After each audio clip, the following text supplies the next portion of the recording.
When you think about weight loss diet, suddenly the first thing you will envision is bowls of salad, grilled chicken breasts, but that is not what you find in Indian kitchens. Is it possible to do weight loss while still following your standard Indian diet? 1,000,000%. Monday to Friday, my body's a temple. Saturday, Sunday, temple is closed. The difference between people that were fragile and then people that actually fell over and fell but never broke anything, the determining factor was activity levels and how much protein that they had on a regular basis. We just need to work on serving sizes of the food, utilizing what we call the one plate rule. You just need to write a food log in your notes section privately. Nobody sees it. And the beautiful thing is when you do that, you already autocorrect and eat less because you know you have to write it down. What would you say to somebody who is scared of starting weight training? The reason why we need to go to the gym is for the muscle building, the strength, to lift up your kid when they're 10 kilos. Like nothing's going to prepare you more than that and having a 10 kilo dumbbell.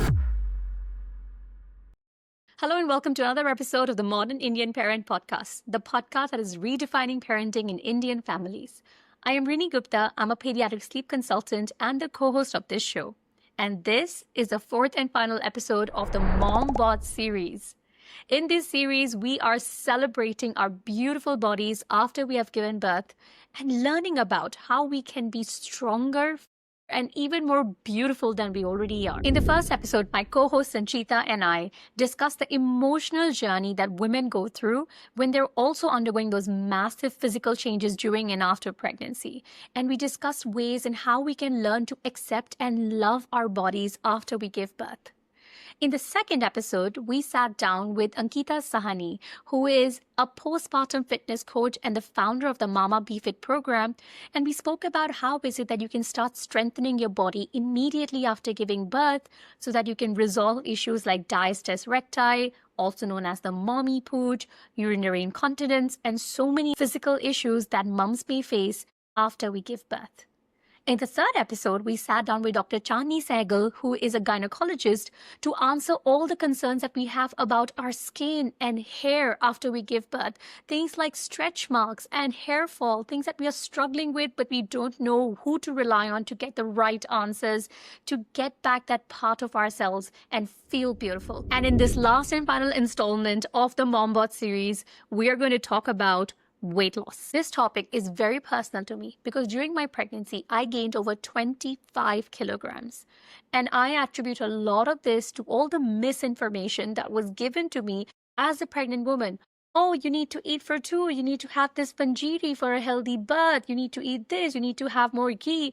And because of that, I constantly kept eating and ended up being extremely overweight during my pregnancy and then have struggled to lose that weight ever since. My daughter is now almost 4 years old and I continue to struggle with the weight. And I know I'm not alone in this. I know there are so many moms who don't just struggle with the weight gain in the immediate postpartum period, but could continue to do that for over a decade or more, which is exactly why we have invited Nathan Johnson, a world-renowned fitness expert who specializes in working with South Asian women and men to help us lose weight without giving up the foods that we love. Over the last 7 years, he has coached thousands of women to have great fat loss and muscle gain and build an overall really healthy lifestyle so that we don't just put that weight back on. No crash diets involved whatsoever. In this episode, I'm going to be asking Nathan all about weight loss, and the two main components of it are nutrition and exercise. This is a conversation suitable for both beginners as well as of people who have made some progress in their weight loss journey. It is an leave you feeling inspired to make this change that you have been longing to make for a really long time. So without further ado, let's welcome in Nathan Johnson to get this conversation started.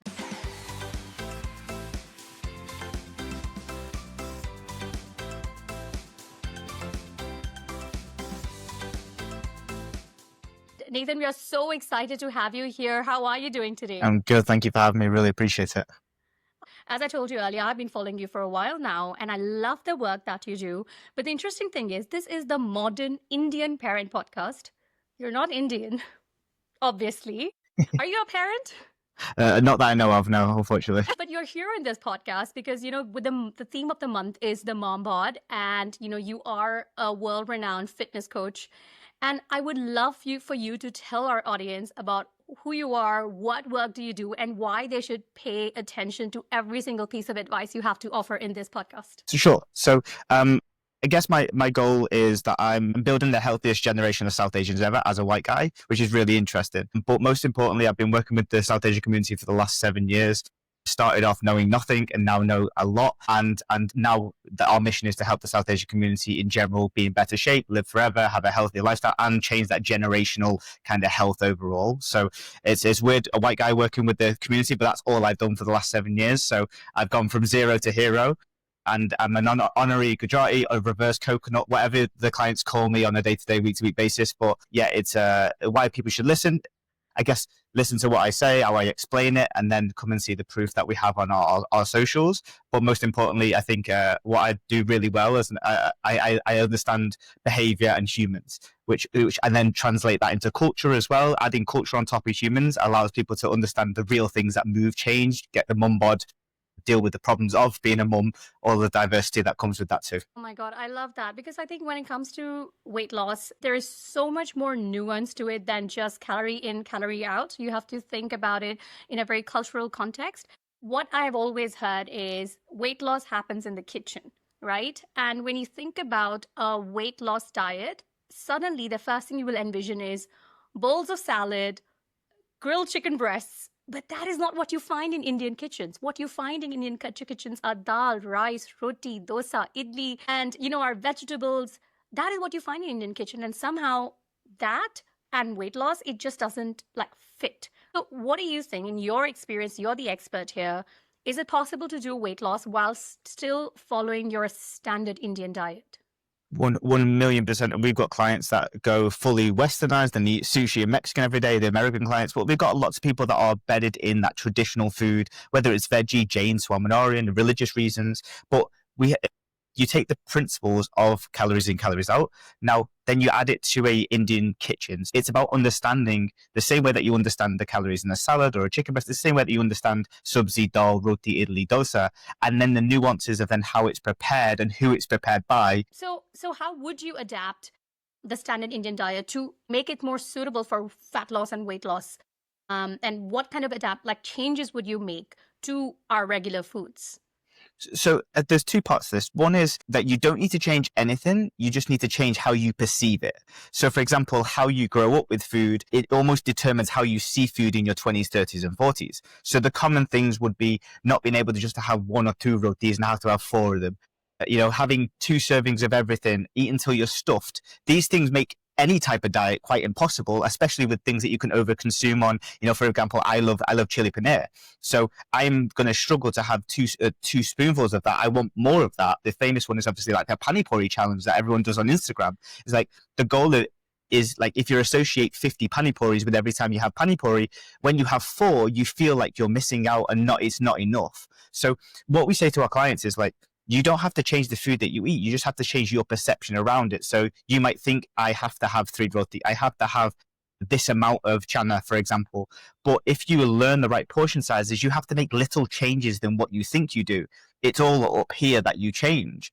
Now, secondary to that, there are things in where the traditional diet goes counterintuitive to things like building muscle tissue and strength over a long time period. Now, with a traditional diet, you don't get the raw ingredients if you're relying on chanas, rotis, sabzis, all that type of, like the traditional dish, for example, on a thali. That's where that becomes a bit of a barrier, where you do need to make alterations to the sources that you utilize. Yeah, I think I can relate to the whole, the change up here thing so much, because yeah, you're right. One of the things with Indian parents is that the way they show love is through food. And, Yep. even when you go and you visit relatives or anything like that, they are going to fill up your plate. They're going to keep feeding you. And they feel like if you don't eat enough, it's almost a sign of disrespect. The food has gotten so intricately linked with respect, with love, that it's very hard to hold back on food. And if you just make that switch, and if you look at it differently, like I am eating for nourishment, I don't need to eat just out of emotions. It shouldn't be emotion driven, right? But I think one thing that the Indian diet does struggle with, it's like it's always labeled as protein deficient. And that's exactly what you were saying, right? Like it doesn't have the building blocks to be able to maintain long term health, long term muscle mass, which is something that women do tend to lose in their 40s and 50s, right? So, can you tell us, let's talk about protein, all right? Because I Okay. feel like Instagram is becoming very protein obsessed at this point, Yeah.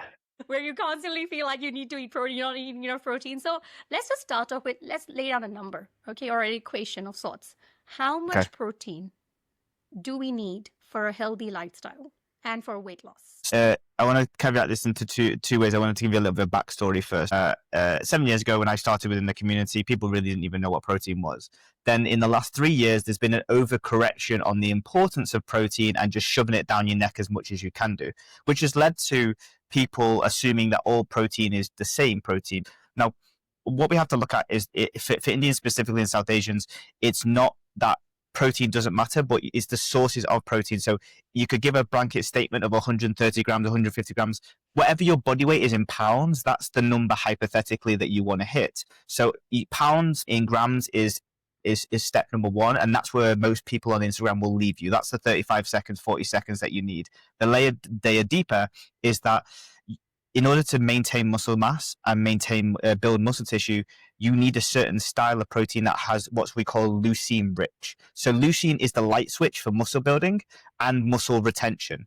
Now, the problem with that is, to get your day's worth of leucine from chana, you'd have to have 0.5 kilos of uncooked like chana dal in one day to get that number, which means that your butt wouldn't be happy, your calories wouldn't be happy, your digestive system wouldn't be happy, and you'd be going through chana like it's nobody's business, which means that it's unreasonable. So therefore, if you then say, well, if I can't get it from my lentils, dals, and chana or rajman, what do I have to change to make this more available? So that means that you'd have to start utilizing things like dairy, soy, tempeh, tofu. If you're veggie, for example, easy. If you're meat eater, you got the chickens, the poultry, the fishes, the eggs. But that's where the change happens, is that most people are not willing to make that adjustment for the benefit of maintaining muscle tissue, which arguably determines quality of life past the age of 40. I used to work in an old people's home as my first job when I was 16, and I saw the difference between people that were fragile and people that were and broken their hips, and the difference between those people that actually fell over and fell but never broke anything. The determining factor was activity levels and how much protein that they had on a regular basis. So we know that it contributes to quality of life long term, just for that short change of going, normally I'm used to chana, rajman, and lentils in general, or dal in general. I'm going to make this more of like a once a day thing as opposed to a every meal thing. Even if you just add something like yogurt in higher volumes, most people do it anyway, the yogurt on the side or the rata, is that you're going to have that there anyway, but it's just the dosages that you need it is a little bit more than what you're used to. Got I don't know it. if Got that it. Okay. answers the question on protein. No, big time. My takeaway from this is 1 pound of body weight is equivalent to 1 gram of protein requirement. And I think 1 kilo is about 2 pounds roughly. So whatever your body weight is times 2 is what you need in protein. Let me tell you, that's a lot, right? All right. Because Yep. like I am trying to make that switch. And definitely when we try to hit that kind of a requirement from sources like dal, it's just not feasible. So the other takeaway that I got from this is the standard Indian diet in terms of the dal and chana and everything. Sure, there are some sources of protein, but not the best sources of protein. So going for sources like soy-based products or dairy-based products for vegetarians. And in addition to that, chicken, any form of meat that you are able to consume as a non-vegetarian are better sources that you need to incorporate meal on meal. And you know what? The very amazing thing about the advice that you're offering here is that you are not just trying to get somebody to lose weight and look good in the next 1 or 2 years. You are looking out for their health in the Yep. long run, in terms of how they're going to do in their 40s, 50s, 60s, and beyond, right? And I think that is the beauty of this mentality switch that you're talking about, that, instead of just thinking they're like, oh, I've had 1 bowl of dal. Okay, my protein for the day is done. And that 1 bowl of dal is what? How many grams would it be of protein? Oh, 10 Like a grams of bowl of dal. protein. 10. 10. Oh my God. And that is like, if you're considering a huge bowl of dal, like not just like a tiny, like little katori Yeah. that most of Yeah. us are having. All Yeah. right. So I think that answers a lot of questions about natural sources of protein. Can we take a minute to talk about whey protein? And I'll tell you something. Sure. After I gave birth, I tried to follow a diet, all right? And I worked with a nutrition consultant, and she definitely got me onto a calorie deficit diet. And she kept on stressing that you need to have protein. And of course, I was trying to incorporate meat as much as I could, and I was trying to incorporate paneer and everything as much as I could. But she said, you have to take whey, otherwise, you're not going to be able to meet it. But I was so scared. I was honestly scared because, anything that comes in a powdered form, if you've never consumed it before, especially if you're a new mother and you're trying to look out for your health, your baby's health, and everything, it can be scary, right? So, Wouldn't as a nutritionist, as a fitness coach, can you tell us, is it necessary and is it safe to Okay. turn to whey protein as a source of protein? Sure. Okay. So I'll give you the 101 on whey protein. So most people hear the word protein powders, then have an assumption after that. That could be a good assumption. That could be a negative assumption. I call the community out on this one because that's what I like to do with my clients. Is like there's good and bad everywhere. Like roti bad, wholemeal roti good, whey protein bad, dairy good. Like everyone's got their own good and bad lists within the community. We need to take away that, and we need to just go for what benefit and what cost. So breakdown, whey protein in essence is filtered milk. That's what it is.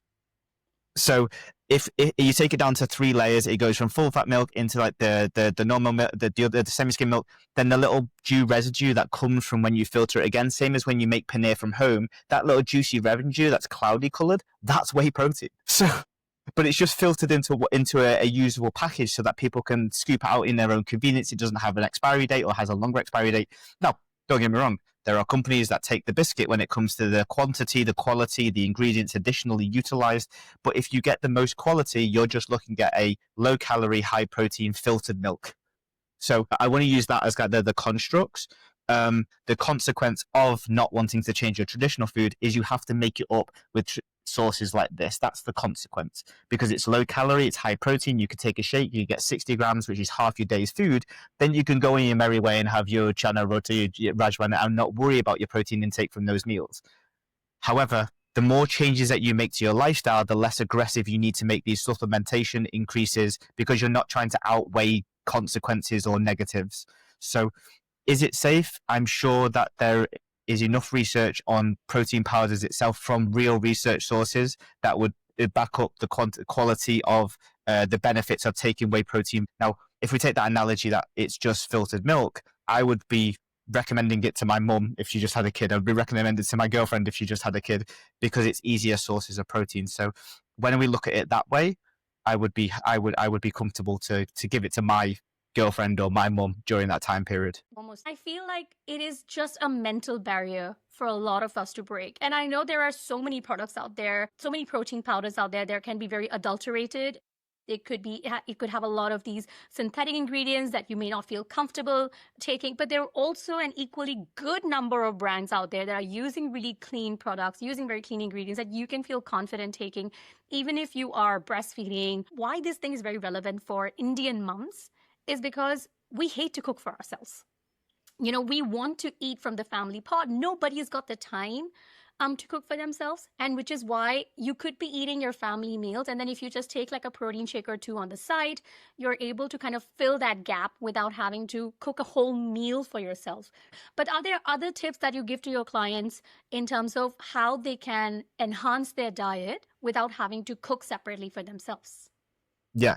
So there's so much that you can do here.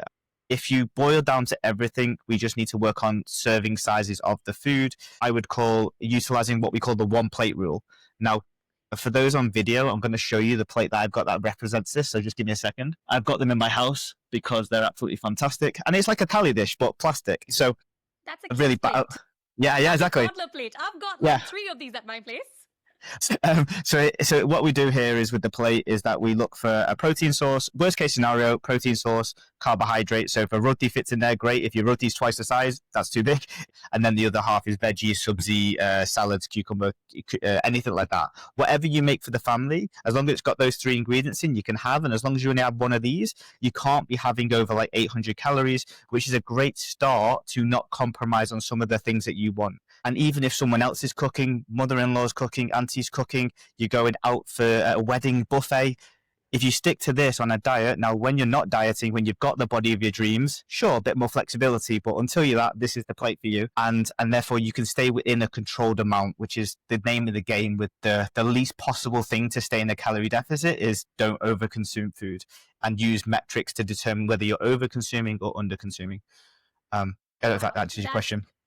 No, absolutely. You know, that plate that you're showing, for people who are listening to the podcast and not on the video, although you can turn to video even if you're on Spotify, is that what Nathan is showing is this toddler plate, where it's divided into 3 parts. One is covering half of it, and there are 2 quarters. And what usually happens is that we are filling the largest quarter with the carbs. This is typically where our chapati and our rice is going. And then we've got 1 small quarter for the veggies, and then 1 small quarter for our dal, sabzi, paneer, whatever it is that we're cooking. And that's how we normally eat. You are asking us to rebalance your plate. You can eat the food that you're eating from the family pot, but rebalance your plate, reduce the carbs by half, increase the veggies to 2x, because I'm guessing there's not a lot of calories in the veggies itself. So you're already cutting the calories by a lot, and you're always ensuring that you're getting like a good amount of protein as well.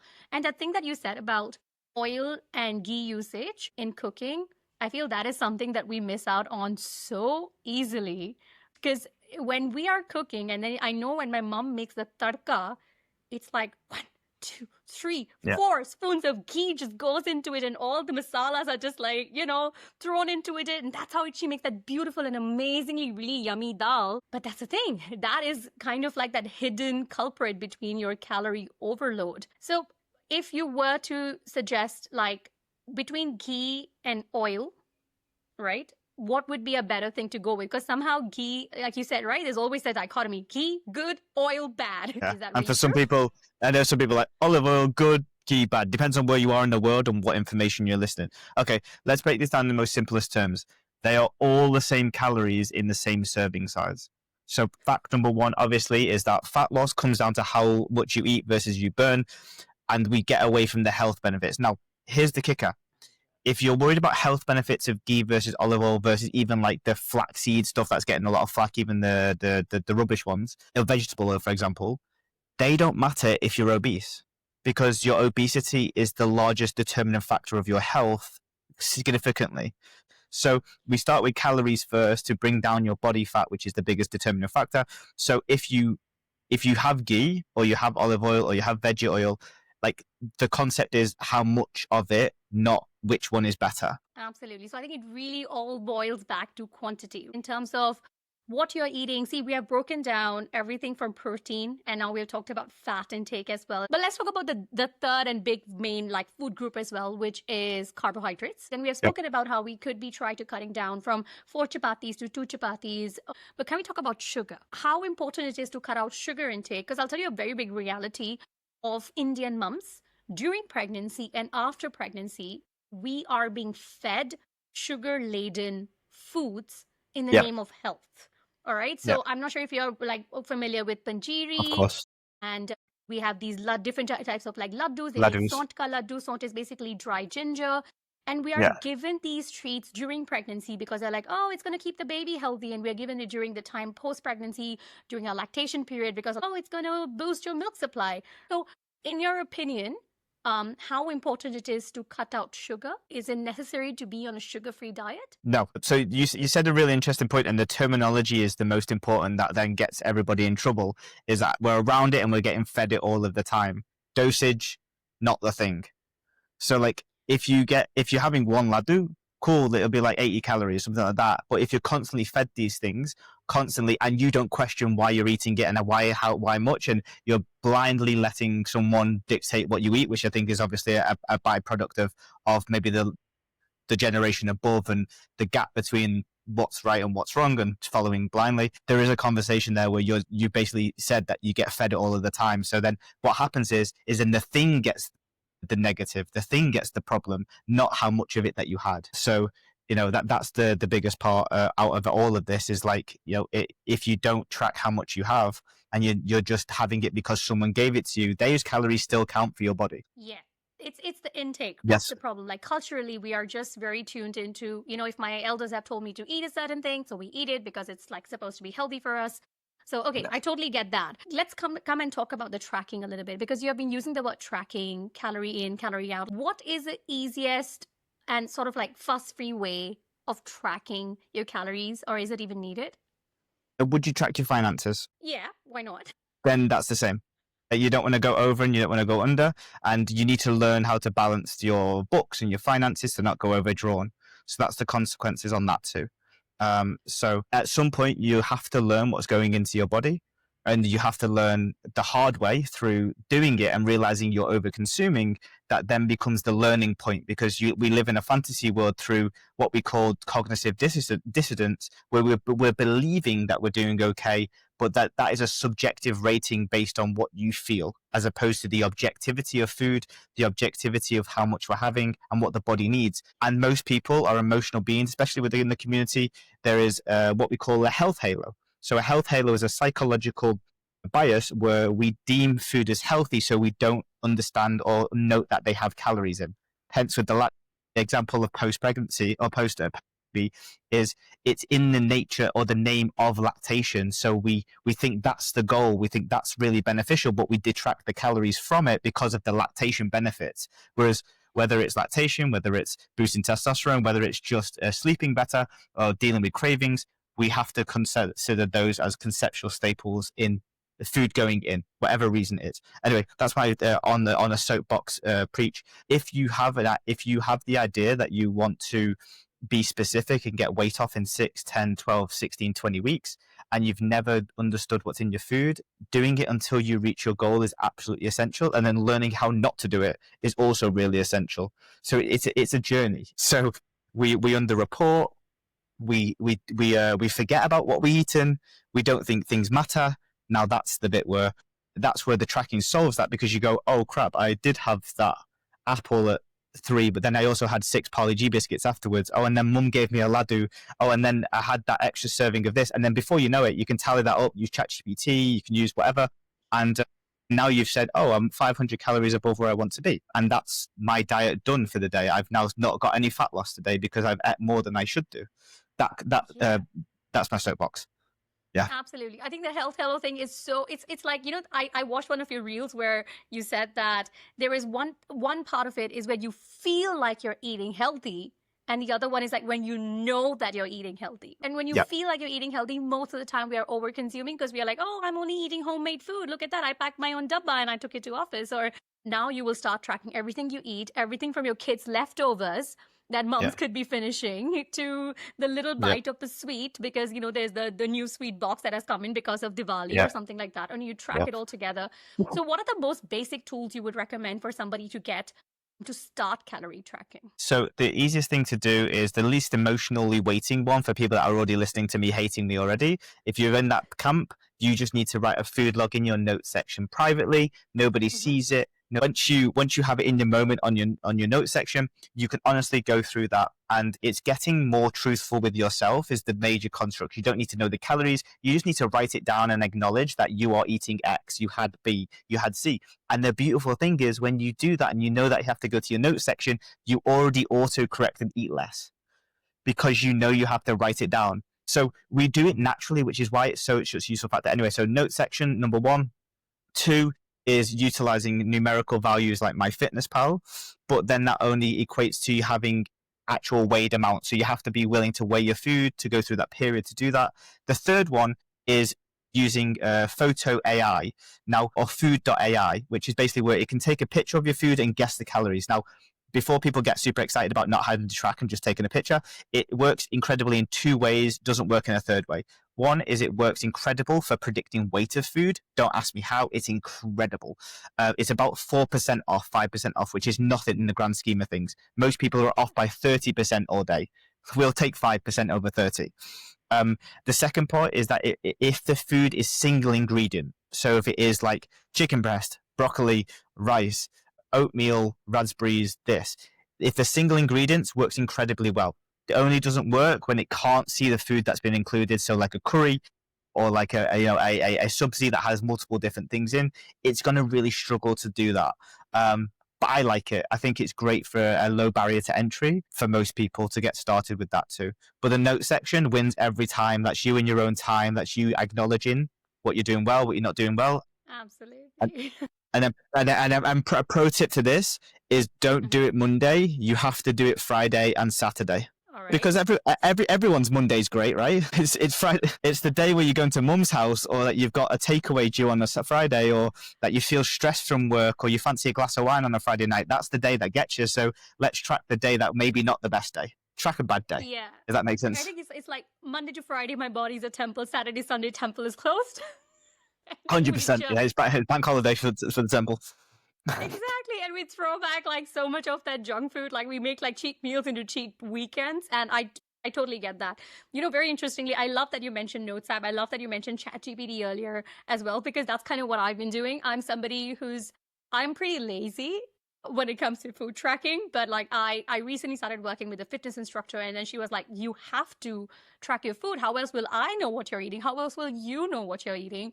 So I'm like, okay, let's do a workaround. All right. So I went into my ChatGPT, and the first thing I did is that I took a picture of all the nutrition labels of all the things that I eat, and I trained the agent to let it know that like, hey, this is the bread I'm eating. This is the protein powder I'm eating. This is the paneer I'm eating. This is the tofu I'm eating. And I've just kind of like trained it. And then I do weigh my food. And that is something that like I'm okay to do. I know a lot of people might just want to eyeball it or maybe do by tablespoons. And then I record it. And then I just like copy paste that into ChatGPT and go like, give me my macro breakdown, please. I don't think it's the most accurate, to be honest, but I feel that is better than not doing it, because you find like the whole process of MyFitnessPal, it's very cumbersome to log it in ingredient by ingredient. And it's possible that you may not even find a lot of the Indian dishes on there. I would love to take this conversation towards exercise. Okay. Sure. Because like I know weight loss happens in the kitchen. It's 80-20, but that 20 matters. And again, it all comes back to this mental block that a lot of women have, which is, I don't have the time. I don't have the equipment. I don't have the discipline. When I say women, I am talking about myself here. I'll be very honest. These are all excuses that I have made for not exercising. But in your opinion, if there is a mom who's strictly looking to do weight loss, is exercising really important? So I'll put it in again with the benefits and the consequences, like I always do. You can lose fat without training, but you'll also lose muscle tissue, and you'll probably like bone density will go down. If you want that, don't train. And the reason why I say it like that is because most of the issues are around priorities and understanding the importance of the thing. So like most people will say they don't have discipline, motivation. Normally it's not the motivation or time, it's the value that they place on that action. So for example, most people will be like, I don't want to train in the gym. It's too busy. I'm scared, or like I'm apprehensive, which I know it will come on to that in a minute. But the people who end up being in the gym for like 10, 20 years after that experience are the ones that stay the course because of how vitally valuable it is to them. The people that don't go and weather the storm of doing it and then doing it and getting familiar with these areas often see the barrier as the problem rather than the value of what's it worth going to the other side. So fat loss, we've got people before that haven't moved a muscle. They've just like walked and done fat loss, and they have been fine and wanting to do that, and that's totally cool. They just have to work additionally hard after their fat loss phase to rebuild that muscle back up and eventually go and tackle that hurdle in the future. But during fat loss, it's not required. It's just more beneficial. You can do it either way, but you just prioritize walking more, and then diet has to be 100% and walking 10,000 steps. Like that's the priority for that. So it's not essential, but it's better outcomes. Absolutely. So you're saying that like, if you're just a beginner, start with the diet and then add in walking. But now what I'm seeing a lot on Instagram is you got to lift weights. You've got to do weight training. But you know how intimidating weight training is? Like if you have ever entered a gym, there is this one part of the gym, which is all the ellipticals and the bicycles and the treadmill. And then there's this other part of the gym where you will have all the weights and the machinery. Entering the other part of the gym with the weights and machinery is so intimidating because you have got these like really buff gym bros over there. And I think there's a psychological barrier to it. On top of that, you are so scared of injury. You know, you're a mom now and you've got kids reliant on you, and you need to keep yourself injury free so you can be with them, right? So as a coach, what would you say to somebody who is scared of starting weight training? So let's break it down to the two parts there. So the gym element of going into with the free weights area or the guy area, and then you've got the scared of injury. So injury comes down to proficiency of exercise.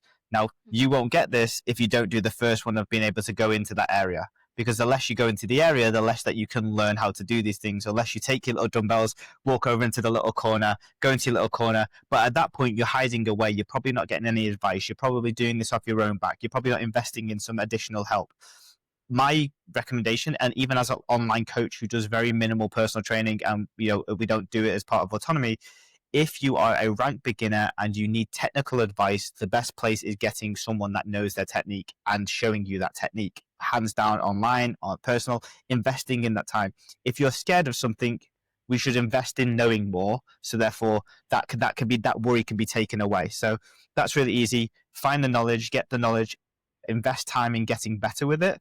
And then that will be sorted. Now from a weights perspective and going into that particular area, the unfortunate kind of truth to that is unless you go to a female only gym, that is going to be anywhere, anytime, any place. The two things I could give you an advice. One is buy a more expensive gym membership so that you're not around idiots. The more you spend on a gym membership, and I've seen this on Instagram, the less broccoli haired kids you're going to see in the gym, and therefore it makes it easier to walk around these places knowing that you're in a bit of a safer environment. The biggest truth is you need a priority strong enough for you to be terribly scared, to get less terribly scared, then to get a little bit more comfortable, then get proficient, and then get good. But that comes through exposure therapy. You have to go and you have to be willing to be scared and still do it anyway. And that's why the value of it is really important. The most people don't value this because most people go to the gym to lose weight. Whereas the reason why we need to go to the gym is for the muscle building, the strength, to lift up your kid when they're 10 kilos. Like nothing's going to prepare you more than that, and having a 10 kilo dumbbell, all your back's going to go with the kid, so the concept is that you need something worth valuable to weather the storm. Most of us think that cardio is a thing that you can manage on your own. You can put on a dance video, you could go for a run or go for a jog. But when it comes to lifting weights, I feel there is so much value in investing in an instructor. And again, I always speak from personal experience. As a mom who has struggled with weight gain post-pregnancy, during pregnancy and weight loss after it, I know the value of having somebody, whether it's in person or it's online, who is watching your form, who's telling you what to do. And to be very frank, it doesn't even have to be in the gym. Because I'll tell you, as a busy mom, the very idea of having to deck up, I'm not talking about makeup and everything, but just kind of dress up appropriately to go to the gym, actually make your way there, do the workout, freshen up, come back. That takes out 1.5 hours to 2 hours of your time. And most moms hate the idea of being out of their house for too long. As much as we love to have me time, sometimes this bigger block just doesn't work for us. And in that scenario, I feel home workouts, just investing into a set of dumbbells, some resistant bands, just a yoga mat, I feel that can do you so much good if you have the right instruction. So let's say your program, the Autonomy, I know that you guys do online instruction. And it doesn't necessarily have to be at the gym. If you can have the equipment that you need, and it doesn't even have to be very complex equipment, simple equipment can also get you the same results. Am I right to say that? Yeah, absolutely. Sometimes the complexity makes it harder. So when you're got 40 minutes, when you've got 30 minutes, you need to do the basics really, really, really well. And as long as your form is really good, you're testing yourself with the weights that you're utilizing, and you're applying effort consistently within that 30, 40 minutes, and you're getting stronger every session.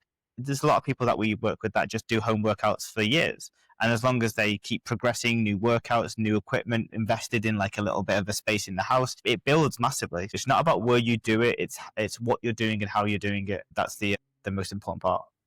I think that makes it so doable. If you ask me to, again, carve out an hour and a half to go to the gym, come back, do all of those things, I would just shut down on the idea of it. I'm just I can't leave my kid alone for an hour and a half because who's going to look after her during that period? But if you ask me 20 minutes in the morning, 20 minutes in the evening, can I invest that time, work out at home? For sure I can. And you know what the beautiful part of it, and this is a message that I want to tell all moms, is that the wonderful part of doing this is that, again, it's not just for you, it's also for your kid. There are studies that have been done that show that your activity level directly influences your child's activity and fitness level. If they see you working out, if they see you investing in your health, you're not just benefiting yourself, you're benefiting them for years and years to come. So if you're working out, bring them along. I started working out at home, and now what I do with my kid is I just give her like 2 pencil cases, and she uses them as her dumbbells, and she's doing the same exercises that I am. She's having so much fun, and she's like, "Hey, mommy, can we do jumping jacks?" I'm like, "Yeah, sure, let's do that." I think that's the beauty of not feeling like you have to be at the gym to work out. There's so many other ways to incorporate that. So let's say, Nathan, if you could give like a very beginner friendly Monday to Sunday kind of workout plan to a busy mom at that, what would that look like? You only need to really train like 3 to 4 of those days, because training every day means that you're going to be sore. You're probably not going to be able to rest and recuperate. So you only need 3 to 4 of those days. So what I would be doing is I would be doing bodyweight exercises to start with. In turn, if you've already had experience in the gym, then you can kind of utilize the weights. But you're looking for what we call a full body session. So you're not looking to just work on the abs because that's where your fat is, because you can't burn that fat off anyway. Nature of doing crunches, or for example, you want a full body workout that tests as many muscles in the body as possible through like big movement groups. So kneeling press ups, a plank, lunges, squats, reverse lunges, like actually doing sit-ups alongside that. All of these, like side plank, all of these variations that require the body to move in unison, they're like the biggest bang for your buck during that time period. And then you can get a bit more particular once you use dumbbells or you have resistance bands. Absolutely. You just got to build it on. You start small, and then you're saying 3 to 4 times a week. You maintain your walking for the rest of the days, but 3 to 4 times a week is enough. 20 to 30 minutes, like you said. Body weight exercises, which involves the whole body in unison. And then once you are okay, then you advance towards more like dumbbell heavy workouts, and probably get like some kind of instruction for that. So maybe on that note, could you tell us a little bit more about your program? Because I know that you provide online instruction. That means you're probably working with families all around the world. So can you tell me a little bit more about how does Autonomy work? Yeah, so I mean, we cover everything.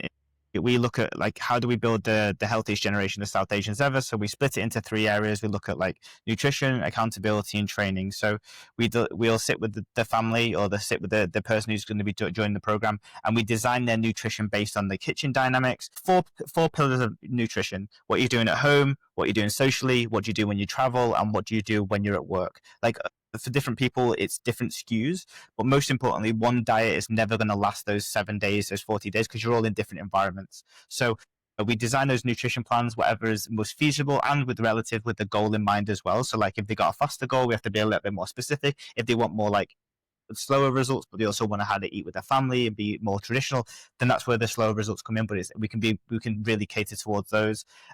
We speak to our clients literally every day, Monday to Friday, and we do like weekly check-ins. So we really are on top of them, put the biscuits down, don't have that, make sure that you're doing this, get your steps in tomorrow. So we add that layer of accountability that's often missed in families, because if you are obviously from the community, you might be one of your family and you're the only person who's in that generation of applying exercise, nutrition. They care about their bodies. Everybody else around you is eating whatever they want. You need someone in your corner too that understands that you're the only one doing it. So we use ourselves as like that community base.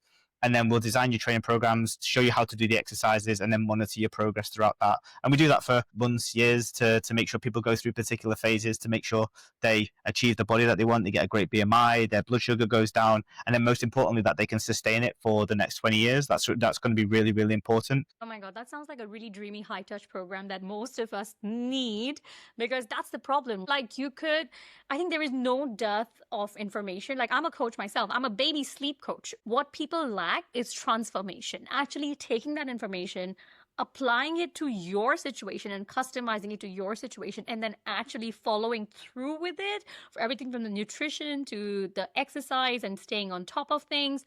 That is the tough part. And I love how you have structured your program to achieve that, right? If anybody wanted to get in touch with you, to really bring about that transformation, because I'm telling you, most moms after giving birth, the thing that they're dreaming about but not talking about is just trying to get back their like pre-pregnancy body. How would that be? Like what would be the best way to get in touch with you? It just simply go into our Instagram at nathan.autonomy, and in the link in the bio, there's just an option to if you're not in Dubai, then you can use a link for the online coaching if you want some further additional information on like our case studies. They're all there as well. Any guides, if you've got PCOS, if you're going through menopause, like all the guides that we have are all there for free resources, and you can book in a call during that time period as well. So super easy. Just go to my bio, Nathan.autonomy. All right, wonderful. So I'm going to put the link to your bio below. I'm also just going to put in your website in, because I think people would love to get on a call with you before they join the program. But I Yeah. am just loving, I think everybody who listens to this, really listens to this podcast, is going to go away with so many mindset shifts that they need to make. And sometimes that could be enough to actually bring about a massive change. And for everything else, if they're struggling to stay accountable, if they're struggling to stay on track, that's where programs like Autonomy would come in to help them really take them through that journey so that they can get the results they want. Thank you so much, Nathan. I think it was a real pleasure having you on the podcast today. And we would love to welcome you again, maybe for another session, because you said there's so many things Thank that we you, have Rinie. still haven't spoken about, everything from Ozempic to running and all these other things that I'm just like, I feel like you're bubbling with insights, but there's just not quite enough time to cover them all. But yeah, anytime, any place, any topic, I'm up for a chat as always. That's amazing. Thank you so much, Nathan.